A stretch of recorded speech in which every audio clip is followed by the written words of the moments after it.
Sudah kan? Sudah ada. Baik. Assalamualaikum warahmatullahi wabarakatuh. Waalaikumsalam warahmatullahi Waalaikumsalam wabarakatuh. warahmatullahi wabarakatuh. Puji syukur marilah kita haturkan kepada Sang Maha Pencipta, yaitu Allah Subhanahu wa Ta'ala, yang telah memberikan kita kesehatan dan juga kesempatan sehingga kita bisa melaksanakan Zoom untuk membuat video presentasi. Salat dan salam tidak lupa pula kita sampaikan buat junjungan kita, yakni Nabi besar Muhammad Sallallahu Alaihi Wasallam. Dengan mengucapkan Allahumma sholli ala Sayyidina Muhammad wa ala ali Sayyidina Muhammad.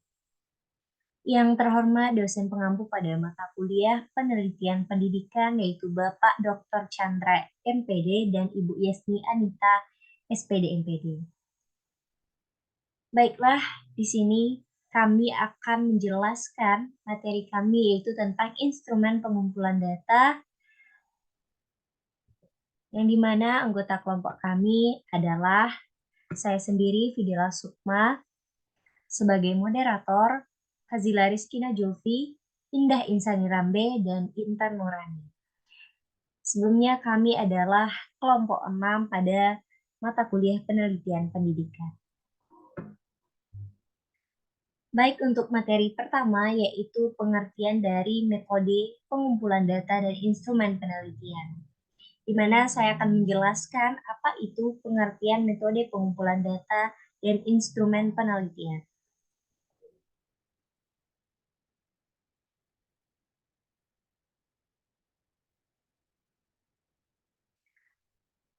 Semua penelitian itu melibatkan pengumpulan data untuk menguji hipotesis atau jawaban sementara yang telah ditetapkan dalam penelitian tersebut. Umumnya peneliti itu menggunakan instrumen untuk mengumpulkan data penelitian. Nah, Sapaile menyebutkan bahwa instrumen merupakan suatu hal yang memenuhi persyaratan akademis sehingga dapat dipergunakan sebagai alat untuk mengukur suatu objek atau mengumpulkan data mengenai suatu variabel. Instrumen dapat berbentuk tes dan juga berbentuk non-tes. Namun, untuk memperoleh sampel tingkah laku dari ranah kognitif digunakan tes. Dan jika dari ranah afektif, itu bisa digunakan dengan metode non-tes. Menurut Darmadi, bahwa definisi instrumen ini adalah segala alat untuk mengukur informasi atau melakukan pengukuran. Instrumen pengumpul data ini menurut Surya Brata adalah alat yang digunakan untuk merekam pada umumnya secara kuantitatif atau keadaan dan aktivitas atribut psikologis. Atribut-atribut psikologis itu secara teknis biasanya digolongkan menjadi atribut kognitif dan juga atribut non-kognitif. Sumadi ini mengemukakan bahwa untuk atribut kognitif ini itu digunakan adalah pertanyaan untuk atribut kognitif. Dan nantinya jika untuk atribut non-kognitif itu digunakan adalah pernyataan. Terangsangnya itu adalah pernyataan. Selanjutnya menurut Surkanyana, itu instrumen penelitian merupakan alat-alat yang digunakan untuk memperoleh atau mencapai tujuan penelitian. Jika data yang diperoleh ini tidak akurat atau tidak valid, maka keputusan yang diambil pun akan tidak tepat. Dalam Kamus Besar Bahasa Indonesia, pengertian pengumpulan data adalah proses, cara, perbuatan mengumpulkan atau menghimpun data.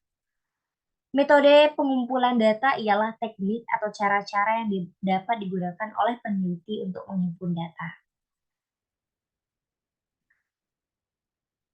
Di dalam kegiatan penelitian, hal yang paling terpenting itu adalah pengumpulan data, di mana menyusun instrumen itu adalah pekerjaan penting di dalam langkah penelitian.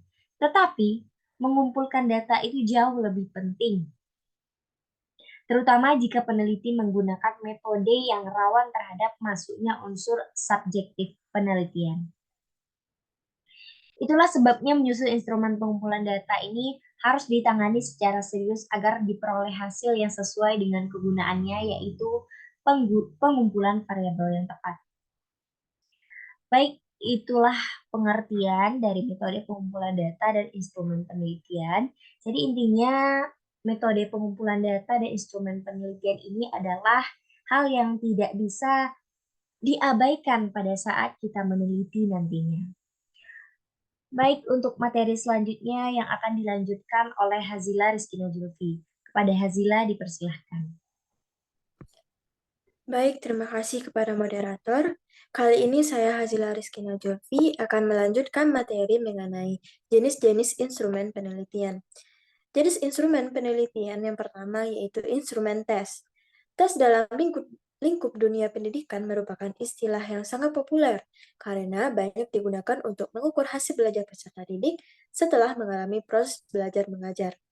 Dilihat dari aspek yang diukur, tes dibedakan menjadi dua bagian, yaitu tes non-psikologis dan tes psikologis. Jenis tes psikologis dibedakan juga menjadi dua macam, yaitu tes psikologi dan yang digunakan untuk mengukur aspek efektif dan tes psikologi yang digunakan untuk mengukur kemampuan intelektual. Menyusun tes harus sesuai dengan prosedur dan melalui proses yang benar. Prosedur yang ditempuh dalam menyusun atau mengembangkan tes kemampuan dalam rangka penelitian pada dasarnya sebagai berikut. Yang pertama yaitu menetapkan aspek yang diukur. Menetapkan aspek yang hendak diukur merupakan langkah pertama dalam upaya penyusunan atau pengembangan tes. Yang kedua yaitu pendeskripsian aspek yang diukur. Merupakan penjabaran lebih lanjut dari aspek-aspek yang telah ditentukan sebelumnya. Yang ketiga yaitu pemilihan bentuk tes. Merupakan tipe soal dilihat dari cara peserta tes dalam memberikan jawaban soal dan cara peneliti memberikan skor.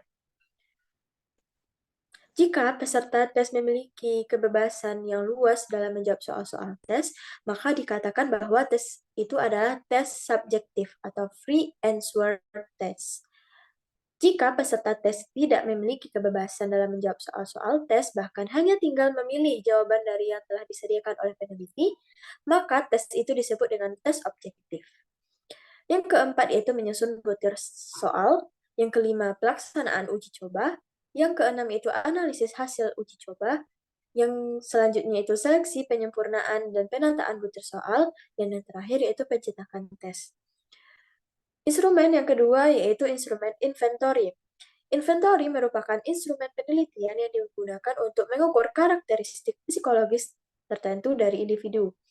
Inventory berbeda dengan tes kemampuan. Jika dalam tes kemampuan itu pada umumnya menurut jawaban yang dilandasi oleh suatu kemampuan tertentu yang harus dimiliki oleh peserta tes, maka dalam inventory, jawaban yang diberikan merupakan suatu keadaan yang sewajarnya suasana keseharian yang dirasakan dan dialami, atau sesuatu yang diharapkan, sehingga dalam menjawab pertanyaan itu di dalam inventory, orang itu tidak perlu belajar terlebih dahulu. Instrumen yang selanjutnya yaitu yang ketiga, angket atau kuesioner. Angket atau kuesioner ini adalah sejumlah pertanyaan tertulis yang digunakan untuk memperoleh informasi dari responden dalam arti laporan tentang pribadinya atau hal-hal yang ia ketahui.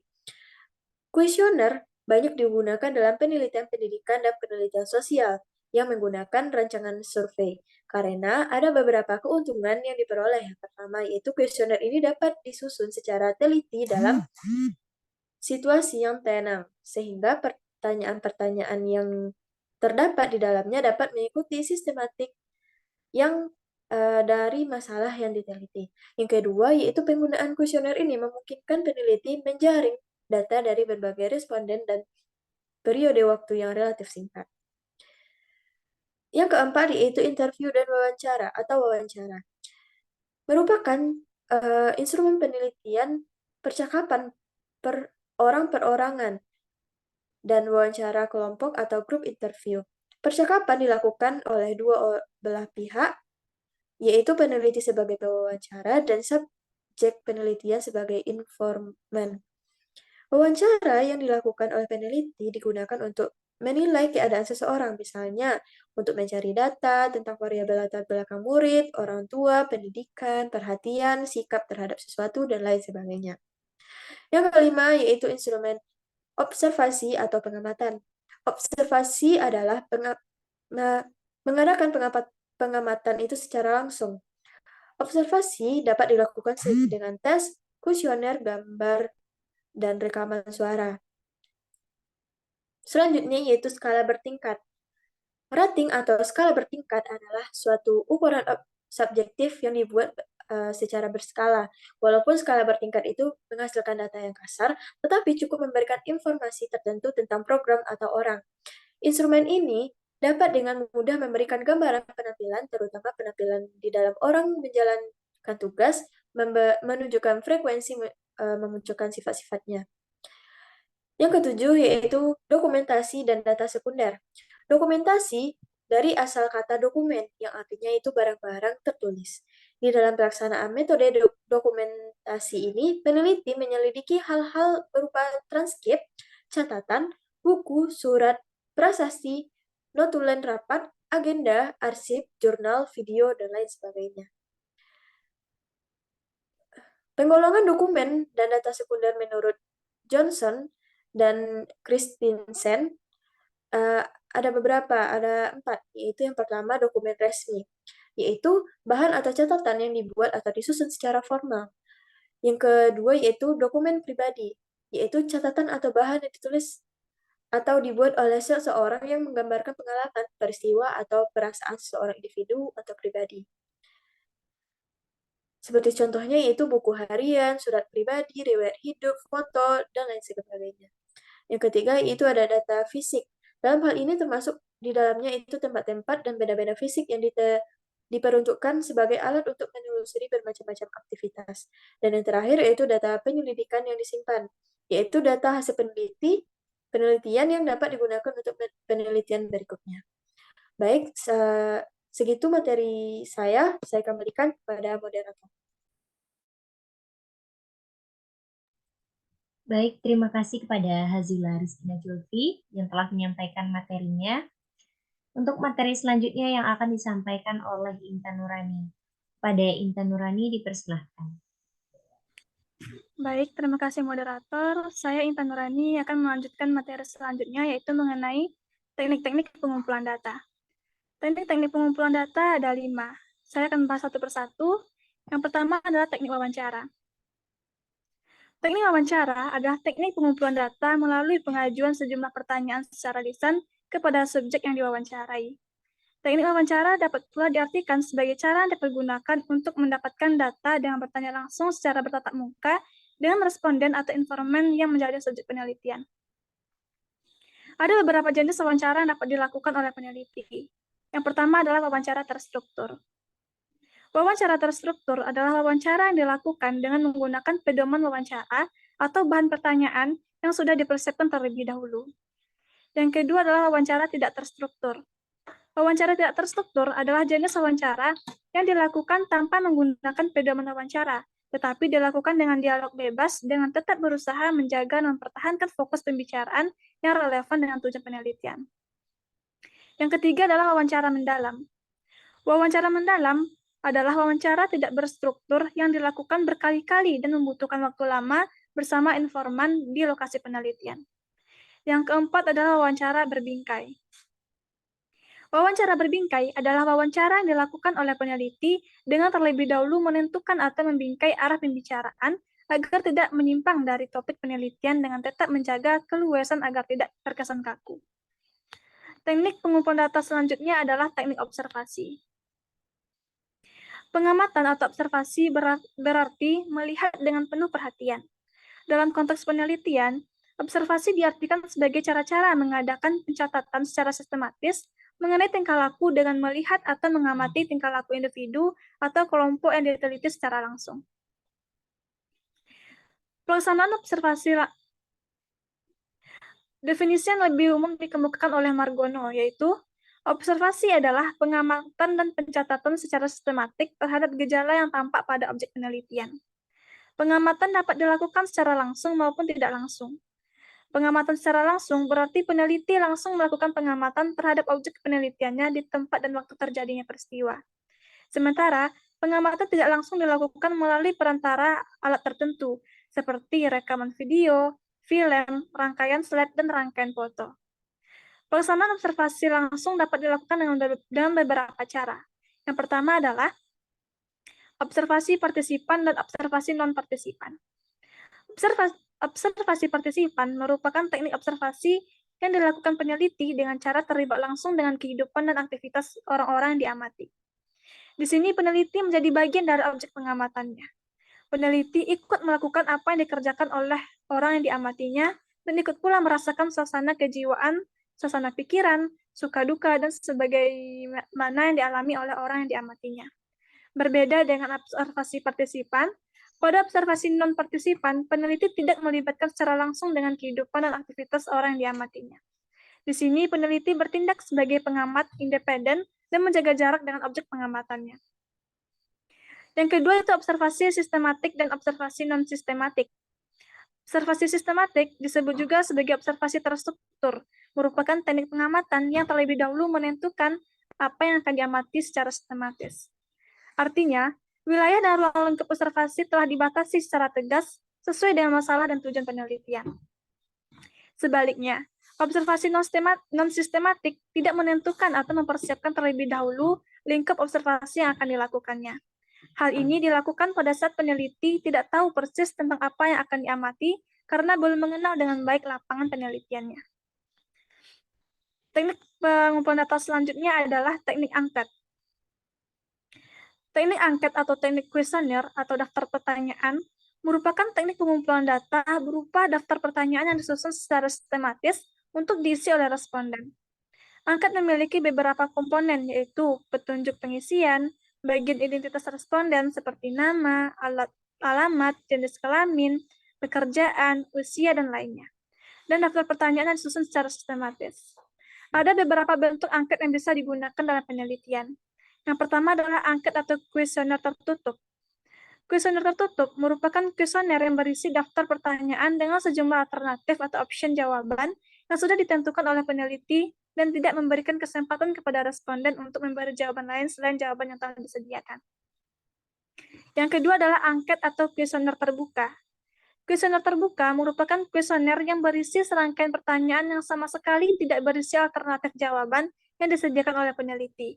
Di sini responden bebas memberikan jawaban atas pertanyaan yang disediakan.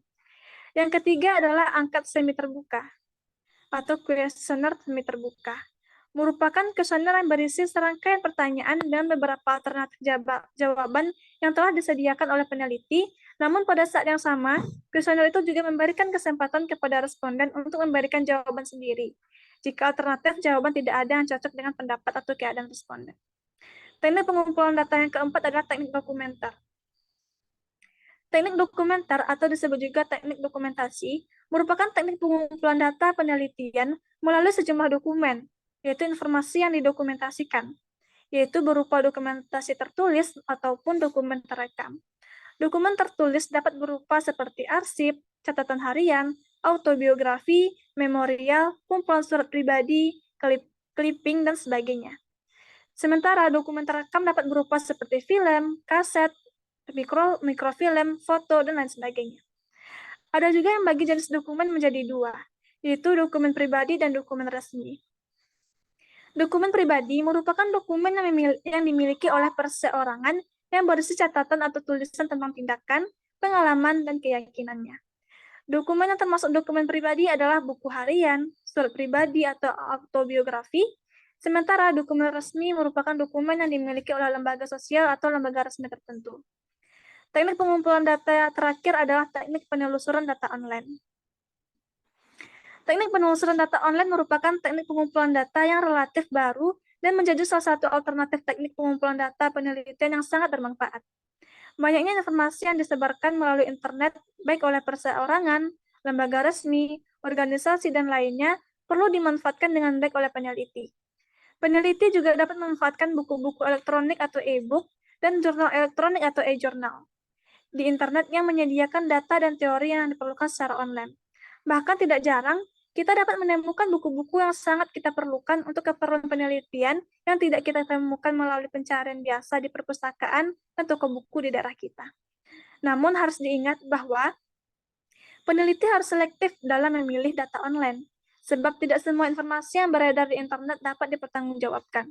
Wikipedia misalnya, merupakan situs yang bersifat terbuka atau open source, artinya siapapun dapat memasukkan gagasan, definisi, atau tulisan di dalamnya, sehingga sulit diketahui apakah informasi yang diberikannya bisa dipertanggungjawabkan atau tidak. Karena itu, walaupun dapat dijadikan sebagai sumber pustaka, penggunaan kamus atau ensiklopedia biasa lebih aman daripada menggunakan Wikipedia. Selain itu, informasi yang terdapat di internet rawan diupdate sehingga isinya sudah berubah dari sebelumnya. Dan juga rawan pula hilang karena sebab tertentu atau tidak bisa diakses oleh seseorang karena diblokir dan sebagainya. Baik, segitulah penjelasan materi dari saya kembalikan kepada moderator. Baik, terima kasih kepada Intan Nurani atas penyampaian materinya. Untuk materi terakhir yang akan disampaikan oleh Indah Insani Rambe. Kepada Indah, dipersilahkan. Terima kasih kepada moderator. Saya akan melanjutkan materi tentang instrumen penelitian kuantitatif dan kualitatif. Yang pertama yaitu instrumen penelitian.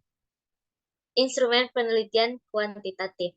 Secara umum, dalam penelitian kuantitatif, instrumen yang digunakan dapat dibedakan menjadi dua kategori, yaitu tes dan non-tes. Tes adalah alat peneliti yang mengandung serangkaian pertanyaan yang harus dijawab oleh peserta untuk mengukur suatu aspek tertentu sesuai dengan tujuan penelitian. Di samping tes, terdapat juga instrumen non-tes, seperti skala sikap atau daftar pernyataan yang digunakan oleh peneliti yang menggunakan metode pengumpulan data berupa angket, panduan wawancara untuk meneliti yang menggunakan metode wawancara, panduan observasi untuk peneliti yang menggunakan metode observasi, dan lain sebagainya. Nah, penelitian kualitatif dalam mengambil data menggunakan instrumen yang berupa yang pertama, instrumen tes dan inventory. Tes dan inventory digunakan untuk pengambilan data penelitian kualitatif karena instrumen tes untuk mengukur kemampuan seseorang dalam bidang tertentu, seperti bakat matematika, bakat musik, kemampuan bahasa, dan sebagainya. Dari kedua instrumen ini, data yang terkumpul berupa angka-angka yang nantinya akan diuji dengan statistik untuk menentukan tujuan dari penelitian. Yang kedua, instrumen angket atau kuesioner.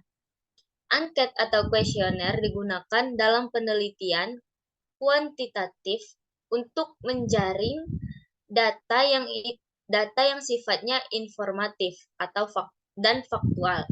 Misalnya, data tentang tingkat pendidikan, umur, penilaian terhadap kepribadian, dan sebagainya. Yang ketiga yaitu instrumen lembar observasi. Lembar observasi digunakan dalam pengambilan data. Penelitian kuantitatif haruslah disusun terlebih dahulu dan diuji coba, serta digunakan dalam pengambilan data yang berupa angka-angka. Dan yang keempat, instrumen dokumen. Dokumen digunakan dalam pengambilan data penelitian kuantitatif sebagai pengambilan data atau rekap data yang terdiri dari data nilai yang berupa angka dan bisa diseleksi dengan menggunakan statistik. Nah, yang kedua adalah penelitian kualitatif.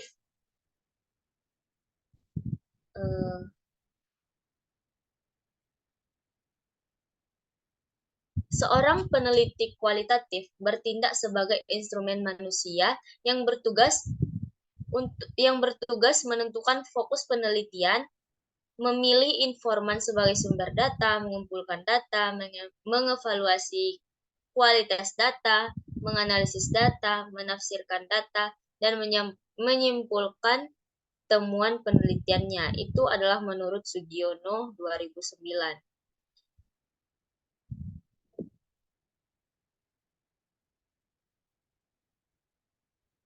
Nah, dalam penelitian kualitatif, peneliti adalah instrumen utama, meskipun peneliti dapat menggunakan alat bantu seperti perekam suara, kamera, atau video untuk mengumpulkan data. Penggunaan dan efektivitas alat-alat tersebut sangat bergantung pada peneliti itu sendiri. Oleh karena itu, dalam penelitian kualitatif, peneliti harus menjalani proses validasi. Validasi terhadap peneliti mencakup pemahaman terhadap metode penelitian kualitatif, penguasaan terhadap bidang yang diteliti, dan kesiapan peneliti untuk terlibat secara akademis dan logis dalam objek penelitiannya. Menurut Ulfatin 2004, peneliti kualitatif dalam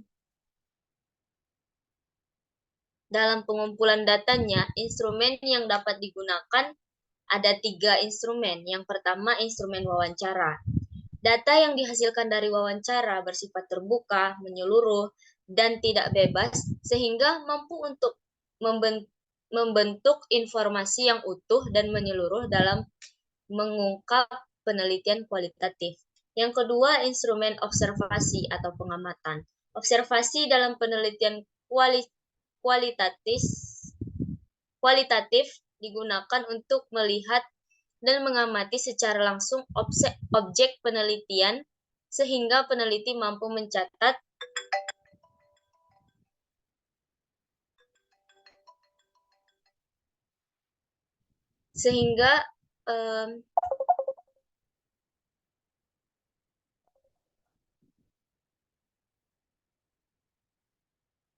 maaf, ada sedikit gangguan. Saya lanjutkan lagi.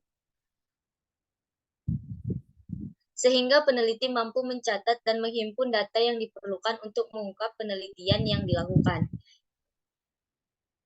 Yang ketiga yaitu instrumen dokumen.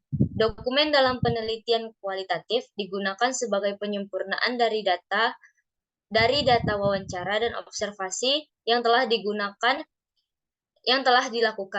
Dokumen dalam penelitian kualitatif dapat berupa tulisan, gambar, atau karya monumental dari objek yang diteliti.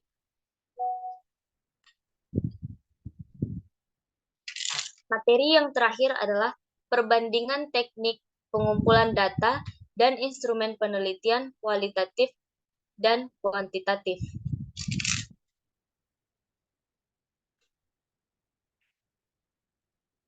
Perbedaan instrumen penelitian, meskipun terdapat beberapa instrumen penelitian yang digunakan dalam kedua jenis penelitian, terdapat juga perbedaan dalam instrumen yang lebih spesifik dan terkait dengan masing-masing jenis penelitian.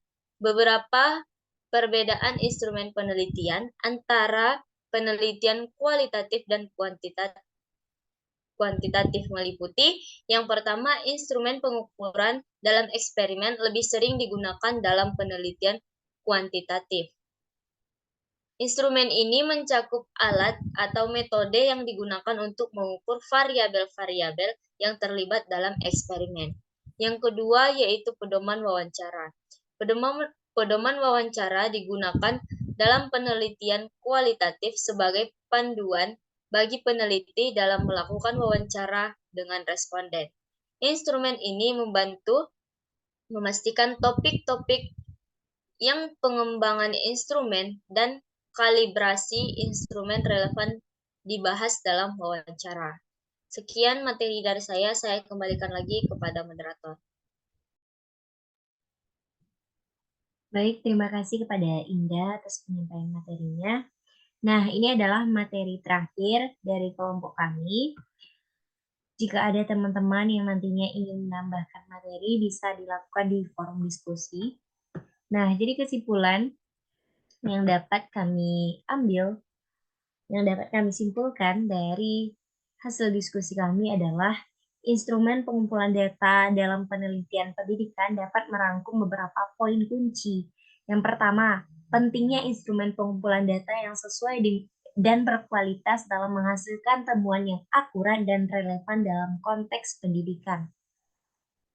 Kedua, perlunya memperhatikan validitas, reliabilitas, dan keandalan instrumen tersebut untuk memastikan integritas dan kehandalan hasil penelitian.